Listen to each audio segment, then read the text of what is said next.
What's going on, everybody? It's Wednesday, my Q&A day. I love my Q&A day. Now, first off, quick reminder, tonight at 9 o'clock Eastern, 6 p.m. Pacific, I am hosting a live with two big-time collectors, Dave, Blue Jacket 66, and John Mangini.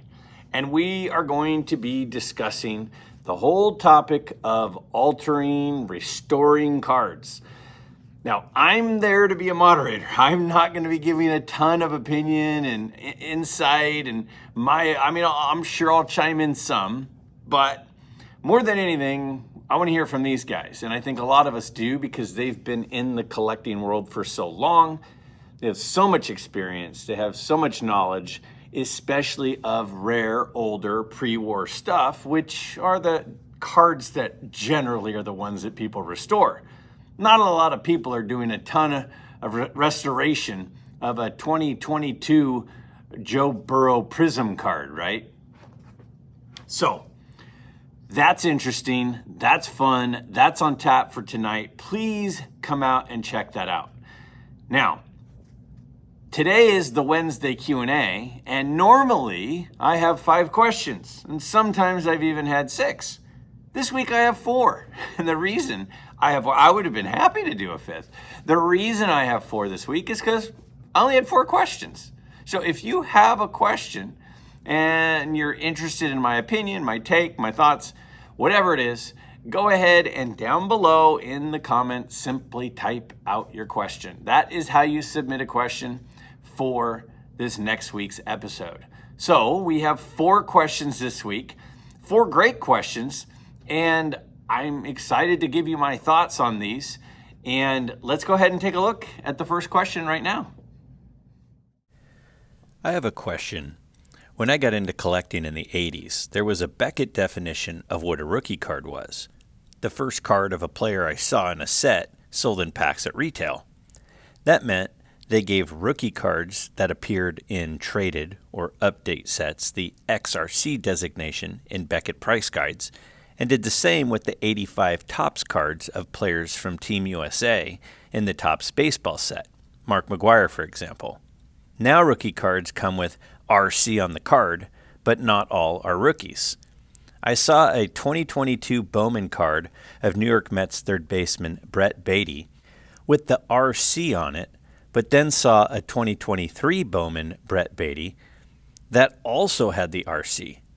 What is your definition of a rookie card? So this is a great question. There's certainly not going to be any consensus with whatever my opinion is, because this is a topic that's been debated for a very, very long time. Now, I know, even though I'm not a modern collector or an ultra modern card collector, I know that I personally see the RC logo on tons and tons of cards year after year after year. You have like a Bowman's First, and then 4 years later, you'll have a card with a RC on it, and the next year an RC on it, and the next year an RC on it.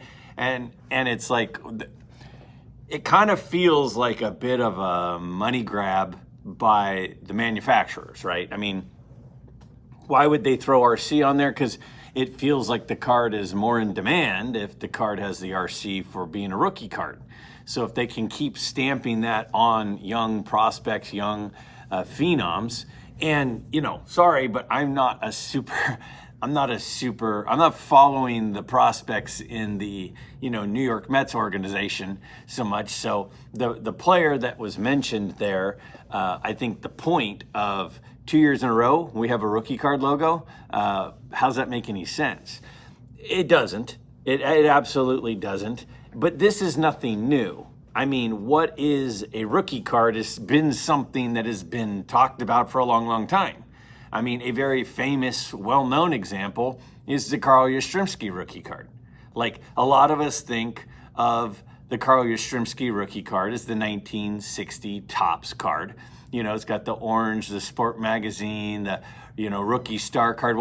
The thing about that card is Carl Yastrzemski didn't even play in 1960. Carl Yastrzemski's stats start in 1961. So is that a rookie card?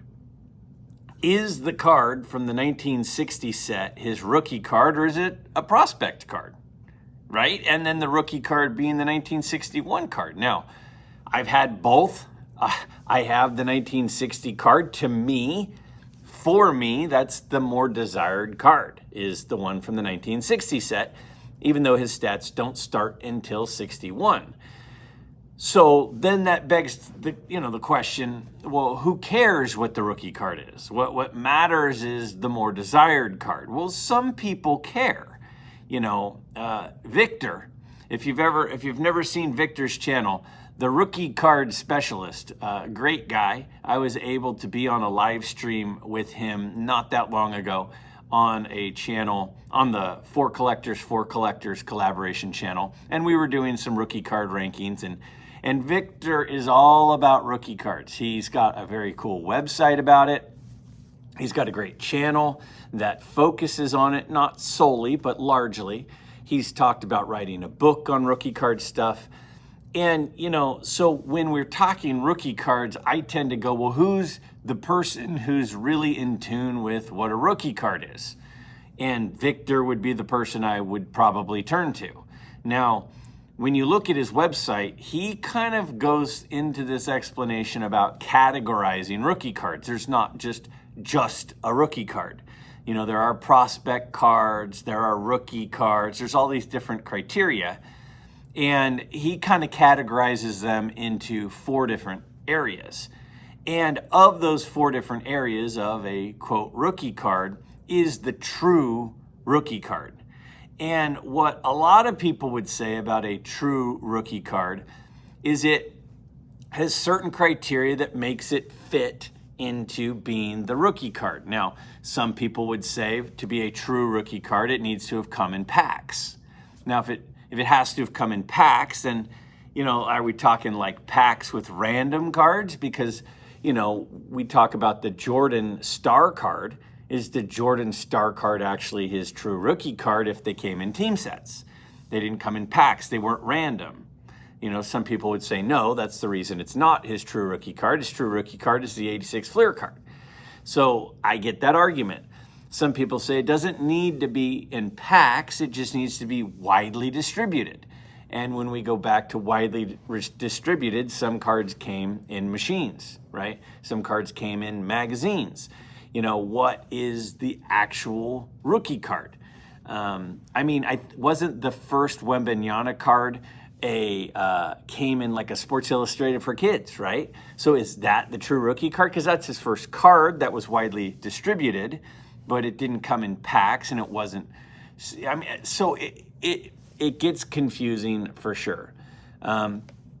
Even when you go back to Jackie Robinson, does Jackie Robinson have 2 rookie cards? Because the 48, 49, really 49 Leaf and the 49 Bowman are both from 49. So is there 2 rookie cards? Well, some people say yes, and some people say no. The 48, 49 Leaf is his actual rookie card.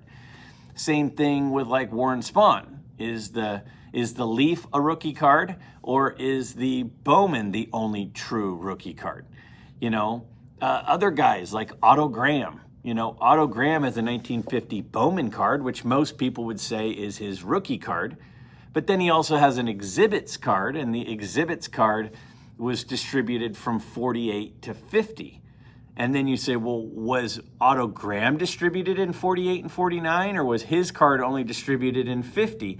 And there's not like great data on that. So long story short, nobody has that answer. There's not a right or a wrong. It's a definition that a lot of people go back and forth with. If you go to look at, Dr. Beckett and what it used to say in the Beckett magazine, as was mentioned in the question, is it's usually a widely distributed card from a major manufacturer. And then there's the whole licensing issue, because a lot of those early cards weren't licensed. Even some cards now aren't licensed, right? That's why they don't have the names on the uniforms or the team names on the uniforms.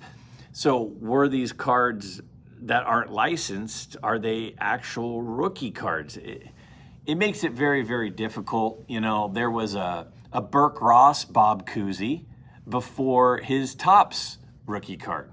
So which is his real rookie card? Well, it probably depends on who you ask. And the person who has the Burke Ross would say that's his real rookie card. And the person who doesn't and has the Topps would probably say that's his real rookie card. So a lot of what people's opinions are is based on what's in their collection, right?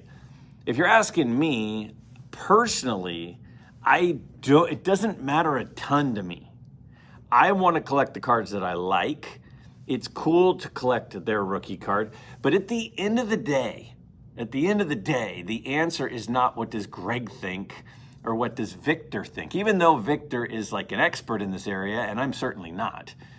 What really matters is what does the collecting community think, right? Because I am assuming you're asking not because you want to have the first card, because if you want to have the first card, you can figure out what the first card is. But if you want to have the rookie card because you think that's where the value is and the future value is, the card community decides that. And the card community decides that with the demand, with what they're willing to pay. So as far as like the Jordan is concerned, you know, for a minute when people were starting to think that the star card was really the card to have, that card shot way up, and that card has since come down quite a bit from where it was for a moment, because I think the card community is going to continue to say that the 86 Fleer is the rookie card that is the desired one of his early cards.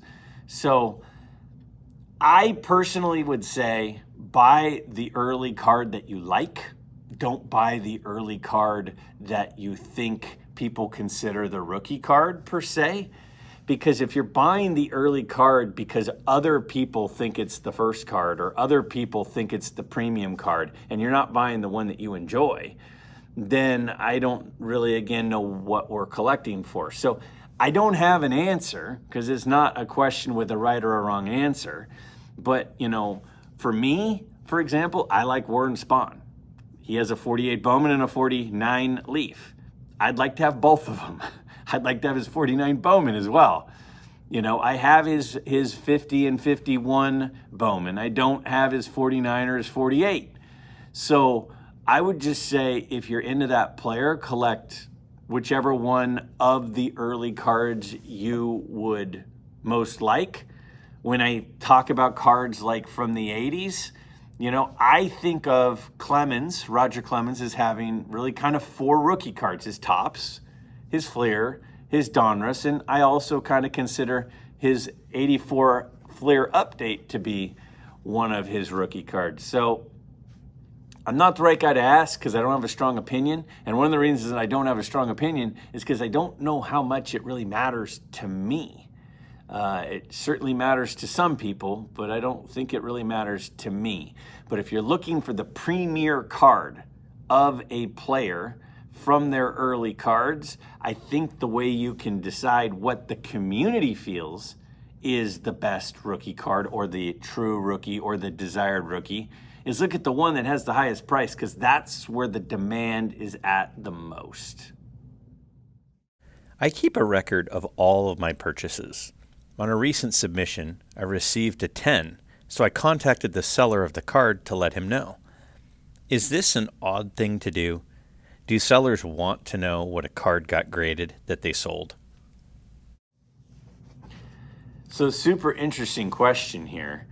Should you go back to the seller and tell them when you get a card graded and how it does? Now, for me personally, and again, you're asking my opinion, this is Greg's opinion. Once somebody releases the card to you, they're no longer the caretaker of the card. They're no longer the owner of the card.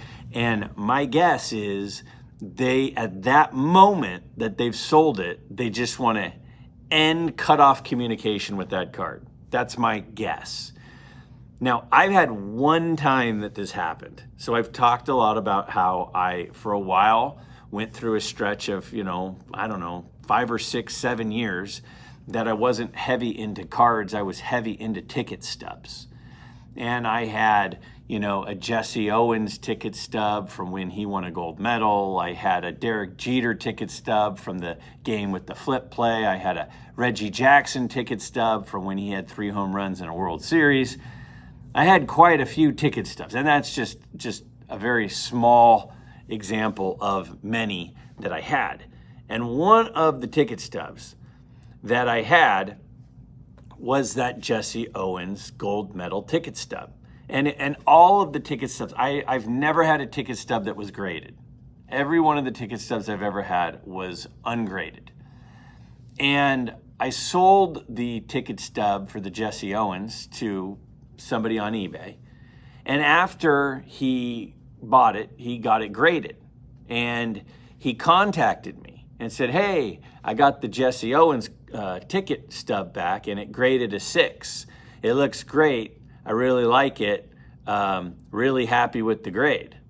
And it kind of felt weird that he was telling me. It kind of felt like a bit of a flex, like he was saying, hey, yeah, this thing that you sold me is now worth more because I got it graded and it got a pretty good grade. That's how it felt.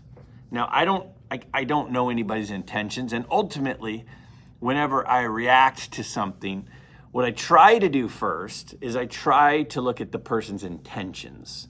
And if a person's intentions are positive, kind, then I tend to have one set of feelings about them. And then if somebody has intentions that are not kind, then I kind of have a different set of opinions about them. So when I got that message, I was like, why is he letting me know this? It feels like he's letting me know to be like, I got a great deal. And I don't really like to think that way about somebody, but that's how it came across to me. So I don't even know if I responded because, I didn't think I would have anything super positive to say. I feel like when something is graded and it's graded really high, then the way that our card community reacts is they feel that it's worth more money now, right? If you buy an ungraded card and it gets a 10, it's worth more than it was before it got graded the 10. Now, whether it should be or not, whole different question. That's a whole different question. But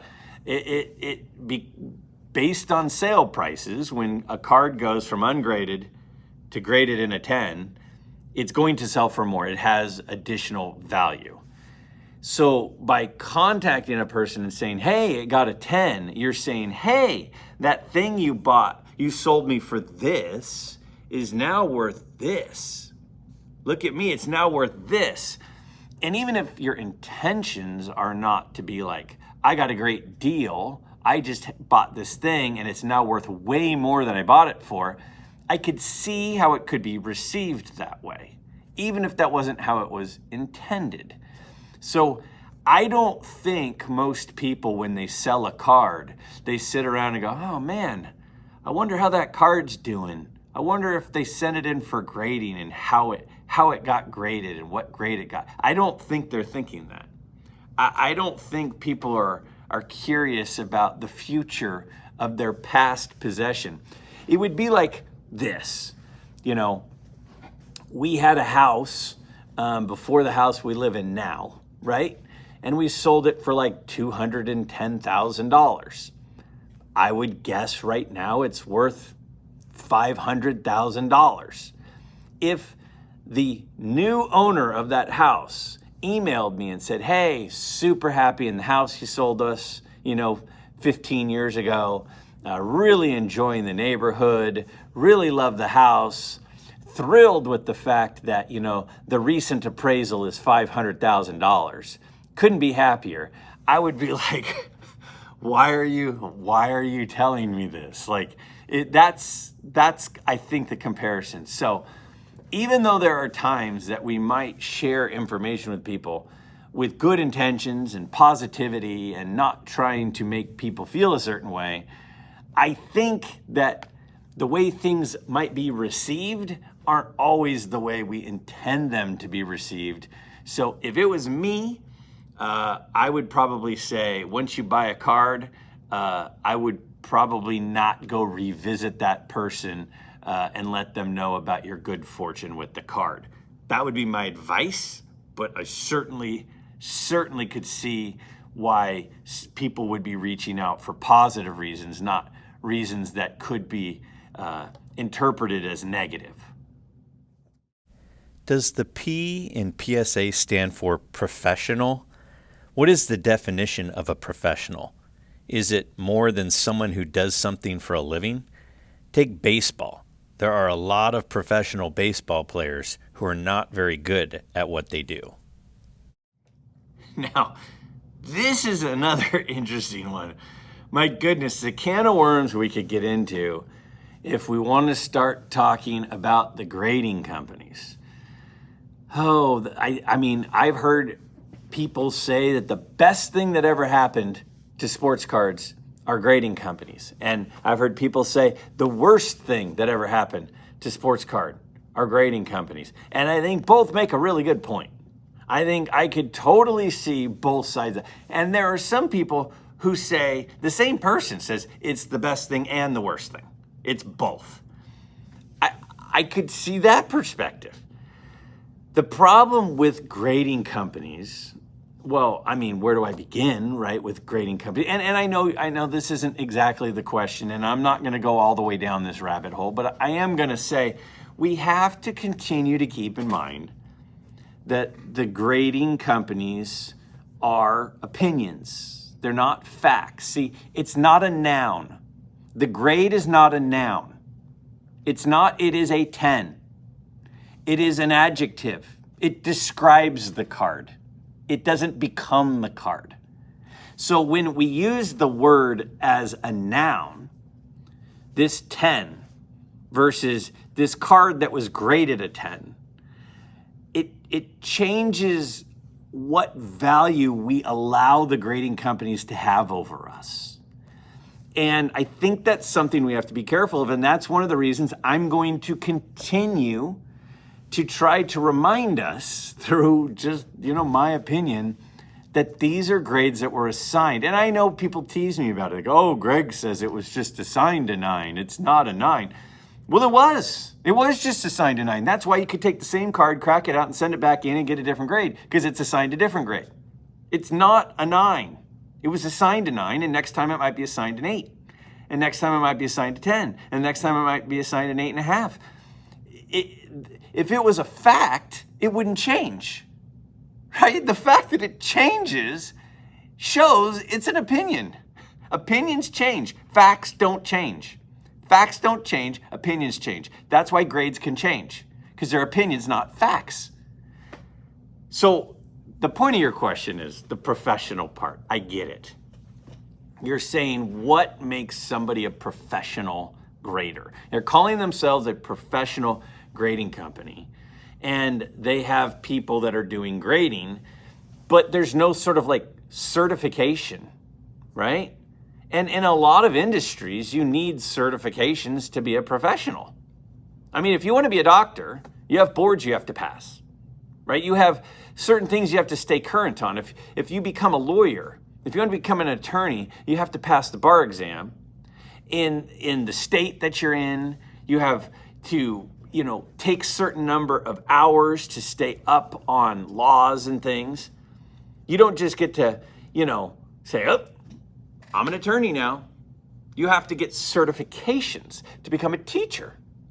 I have to have a degree. I have to have a teaching certification. I have to have a teaching certification in a specific subject. I have to take tests to get the teaching certification. I have to pass tests in each of the subjects that I'm certified to teach. I have to stay current with so many hours and trainings and things. It's not like you can just say, I'm a teacher because I taught people things. That's not how it works. But with graders, there's not a universal certification. And with the amount of money that is being affected by what these people are determining the grade to be, giving their opinion on the condition of a card, it seems like there should maybe be some oversight. Like, why is there a board that determines who is and isn't an attorney and a certification for that, but there's not for a grader, when the grader could affect something by tens of thousands of dollars in a lot of cases? Now, why isn't it existed? Because we haven't pushed it. We haven't demanded that. Now, don't get me wrong. If you work for SGC, I have no doubt you have to go through a course. You have to go through a grading school, a course, but that does not mean that, that's for them. That's for their protection. That's not for us. That's not for our protection. It's not like an independent group says you need to be able to do this. I mean, just to get my driver's license, just to be a licensed driver, you have to take a written test. I'm assuming it's like this in every state. In California, you have to take a written test. You have to have behind the wheel training. You have to log so many hours. Then you have to do a driving test. Then they say, yes, we, the state, have determined that you are able to do this. Now, I'm not for, now here I am. I'm not for a bunch of levels of government bureaucracy either. I'm not suggesting that. But what I am suggesting is that if there is a series of people who get to place value on cards, and the only people who they have oversight from is themselves, there is the potential for things to happen, right? Like Tony Soprano type things to happen. Is that happening? I mean, I know there's a lot of people out there screaming at the screen going, yes, of course it's happening. And some people are saying, no, that's crazy. And I'm not making those suggestions at this moment. And where did we start here? Maybe I am all the way down the rabbit hole. Where did we start here? Where we started was Greg was just talking about the question of, aren't they calling themselves professionals? What is a professional? Now, if you look up, like Oxford's dictionary, Webster's dictionary, and what a professional is, it could mean anything from you do this for a living, to you're good at it, to you've been certified in it, to a lot of possible definitions. I hear what you're saying, and it does feel, even though I'm not for a bunch of oversight and I'm not for a bunch of standardization across, government standardization of rules and regulations, it does feel like there's a lot of money involved. And it does feel like there should be some sort of audit from time to time, or an occasional checking of standards. I mean, when you go in an elevator, they have the little document that says that somebody came and inspected it. When you go to the gas pump, there's a little thing that says the last time it was inspected to make sure that they're charging the right amount of gas is coming out for what they're charging you, that the pumps are accurate. I mean, we have oversight on a lot of stuff, but we don't have it on something like this industry, which has become a pretty good industry. And I know, it would make prices more expensive. Do I even think there should be oversight? I don't know, but there should be some sort of independent something. Shouldn't there? I don't know. Tell me, what do you think? Am I crazy? Yes, I'm crazy. But what do you think? Tell me what you guys think about this. With PSA, with SGC, with, BGA, whatever company you use. Should there be some sort of oversight at this point? Or should we just be demanding more? And maybe that's the answer. Maybe the answer is we need to demand more answers. If we went to PSA and we said, PSA, look at these 5 cards. How did they get the same grade? And we demanded an audit. We demanded oversight. We demanded them to actually, give us an explanation to the grade, and said, we're not coming to you anymore unless you do this.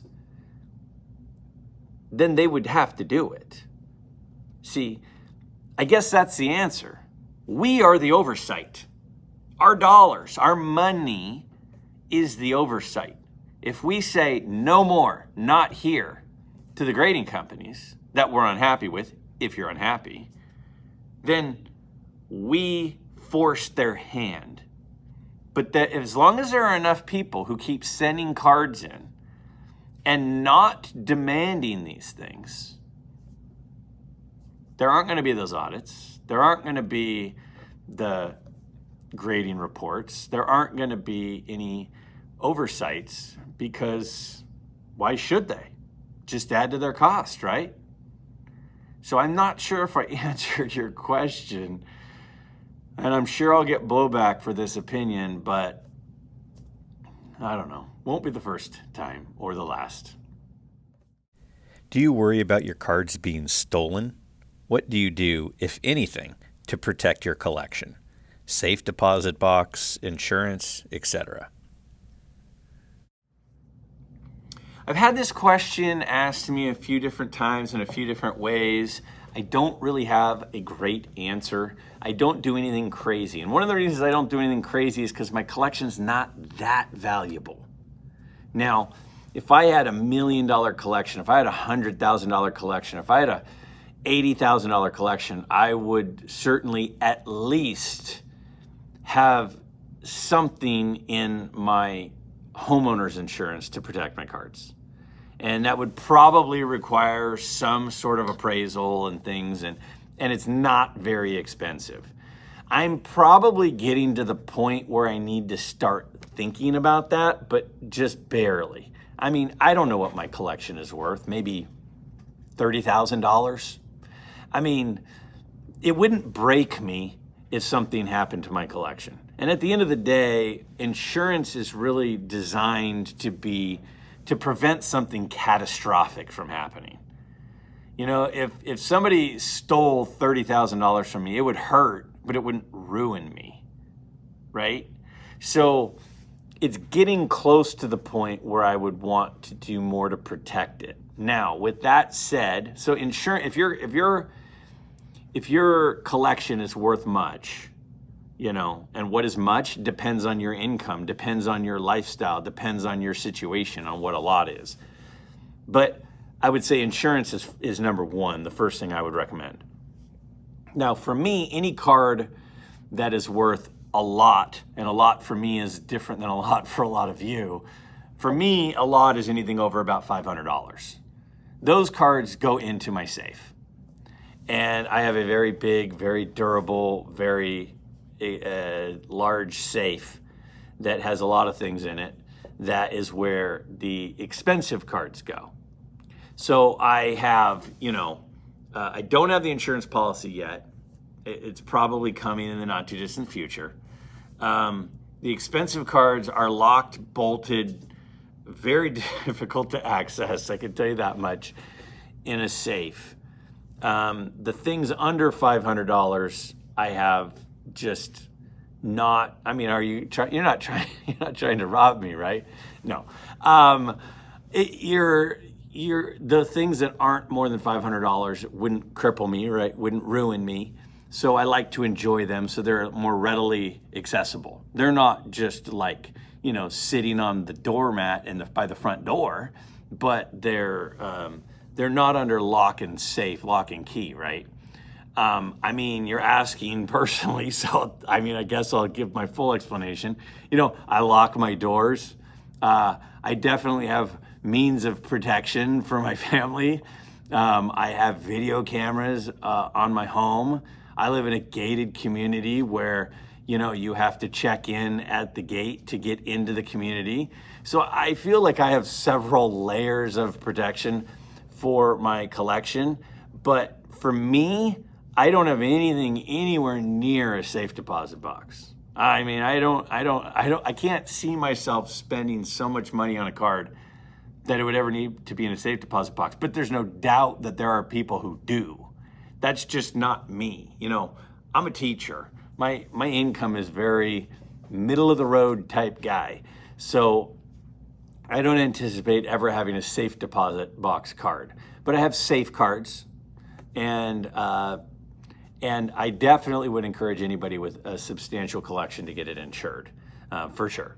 And I don't know if someone down below if somebody could down below in the comments share if you have like an insurance policy for your cards and you have a company that you went through and you want to, share that. Maybe put that in the comments below. We can share each other because again, remember, we're a community looking out for each other. So if you have some suggestions, share those suggestions below. That said, that's my fourth and final question for today. Again, don't hesitate to ask questions. I mean, this week I only had 4 questions, so there was nothing else to talk about. So, yeah, if you don't have a question, don't ask it. But if you do have a question, don't hesitate to ask it because I'd prefer to have a 5-question Wednesday, even though this week was just 4. Remember, tonight, check it out. 9 p.m. Eastern, 6 p.m. Pacific, live stream. I will be the host on my channel. Check that out. I think it's going to be very, very interesting to hear the opinions of a couple of these longtime legendary collectors. I hope to see you there.